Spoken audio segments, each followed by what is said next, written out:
After breakfast, Tracy went into the office to start the accounting paperwork she did part-time for the pack business, and Nina moved about the house dealing with the plants before she went into her gardening business for the day. Her florist shop had been burned down a year and a half before, and instead of opening another florist's, she'd gone and opened up a full-scale nursery on the east side that had further nurtured her love for all things green, and had done extremely well in the bargain. Lex Warden tried not to notice how good his wife looked as she reached up to water the plants on the shelves above the kitchen counter. The morning sun streamed through the window and over her body. Normally she was hard to ignore, but this morning it was even worse as her skirt inched up ever higher as she moved. Seeing the creamy cafe au lait skin of her thighs reminded him of the particularly fabulous way she'd said good morning, and he had to shift in his seat as his cock hardened against the buttons of his fly. "Hello? You still with us, Lex? Or are you planning to ravish your wife?"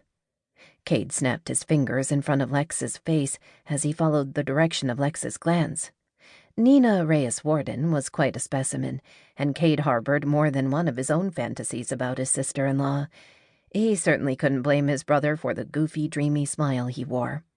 His brother had been totally head over heels for his mate since the first moment he'd taken a deep whiff of her, and Cade envied that. Lex snorted as Nina turned and rolled her eyes at both of them. "Geez, can a girl water plants around here without being objectified?" She squirted water at both of them and sashayed out, smiling to herself. The phone rang, and a few moments later, Nina walked back into the room and handed the receiver to Lex. "It's the enforcer from the Pacific Clan." His fingers brushed hers, and he watched, satisfied, as her pupils widened and her breathing sped up. He sent her a cocky grin, and she mumbled, "Fucking furry tease," on her way back out of the room. Cade motioned that he was going into his office to work, and Lex nodded shortly before taking his call. Lex came into the office half an hour later and threw his long frame into a chair. "That was Nick Lawrence calling about more border bullshit. I've sent Dave down to pick up 3 of our wolves who are in jail for fighting with Pacific wolves. This dispute has gone on long enough. Someone is going to end up really hurt or dead. Call the mediator. You know it's unavoidable." Cade took a sip of his coffee, chuckling. The National Pack had a mediator, a man who came in to solve inter-pack disputes. It was a pain to deal with bureaucracy like that, but alpha wolves made for ridiculously complicated negotiations. It was better to call in an expert before wolves died. "I know. Better we deal with this now." Cade nodded. "And anyway, the wolf who's been in the shadow seat was made mediator 3 years ago. I hear he's good. Young, forward-thinking. When you get together, take Nick aside and ask their opinion about the issue of Polini Group's influence on the National Governance Council." Lex sighed and finished his coffee. "I can't imagine they like it any more than we do. Most of the packs don't like it. I say we deal with it now, before they get any more power." "That's treason, and I forbid you to talk like that outside of this house." Cade's voice was sharp.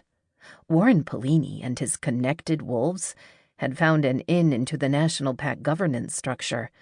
Right now, Polini had the ear of a few powerful wolves, and they were all uneasy. "Hey, I can do my fucking job, Cade. You don't need to forbid me like I'm some unranked wolf." Lex pushed his chair back and stood, eyes flashing. "Whoa." Nina rushed into the room and put herself between them. "Knock it off, both of you. You don't see me and Tracy doing this sort of thing, do you?" Nina tossed an annoyed look over her shoulder at her sister-in-law, who was watching the exchange with similar annoyance and concern. Boys, put your cocks away, please. If you don't, I'm just going to break out the ruler and measure them once and for all. But let's do this instead. Shut the fuck up and stop the swaggery who's the biggest, baddest wolf crap. At least before lunch." She placed a hand on each of their chests and felt their pounding hearts beneath her palms. Their hearts in her hand. It meant something. The 3 of them were tied to each other in a really elemental way, and sometimes she was the bridge between 2 very strong males. The anger and challenge drained from them, and she allowed herself a little sigh of relief.